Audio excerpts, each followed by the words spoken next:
प्रेमात माणूस आंधळा होतो. याचं तर इतकं जुनं प्रेम.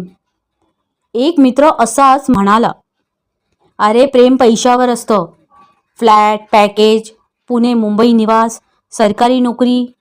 फ्लॅट कुठे आहे, कार आहे का, एकुलता एक आहे का, फोटोतले आईवडील इंग्लिश मिडियममध्ये शिकले आहेत का मराठी, इंटरनॅशनल टूर पाहिजे, शिवाय रंग, रूप, उंची, वयातलं अंतर, परदेशी जाण्याची संधी. मग प्रेम असतं. ते फिल्मी प्रेम विसर आता. प्रेमात हे सगळं असेल तर प्रेम. बाप रे, इंजिनियर झाल्यावर कशीबशी नोकरी मिळालेली. फ्लॅटच्या किमती, प्राईम एरियातला ऐकूनच होश उड गए. आई वडील चांगले धडधाकट, अजून कितीतरी वर्ष जिवंत. प्रेमाच्या प्रकरणात न पडलेलं बरं. नाहीतर 2-4 वर्ष प्रेमात वाया जायची आणि पुन्हा जैसे थे. इथे मरणाची कॉम्पिटिशन प्रेमासाठी. माझा प्रेम लग्नाचा विचारच प्रेम सुरू होण्यापूर्वीच भंगला.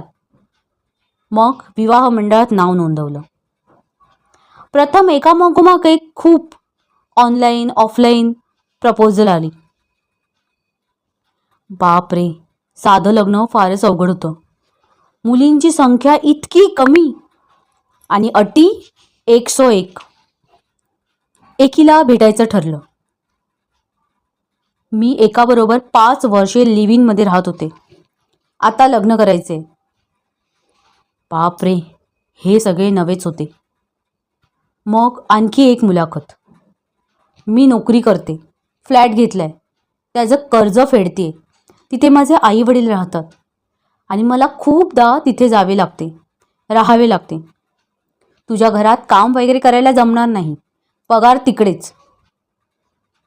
कशालाही लग्न करतेय, राहा बाई माहेरीच. तिच्या प्लॅनमध्ये नवरा कुठेच नव्हता. हे प्रकरण संपलं. एक डॉक्टर आत्या खेड्यात प्रॅक्टिस करत होती. आसपासच्या खेड्यातही जायची. तिला म्हटलं, खेड्यातली मुलगी बघ, जरा कमी शिकलेली चालेल. त्या शहरातल्या मुलींचं खरं नाहीये. तिने चक्क हात वर केले. अरे बाबा, खेड्यात मुली डोळ्याला दिसत नाहीये, एकही नाही. शहरात सगळ्या गेल्या. सगळ्यांनी तिथं आपलं जमवलंही आहे.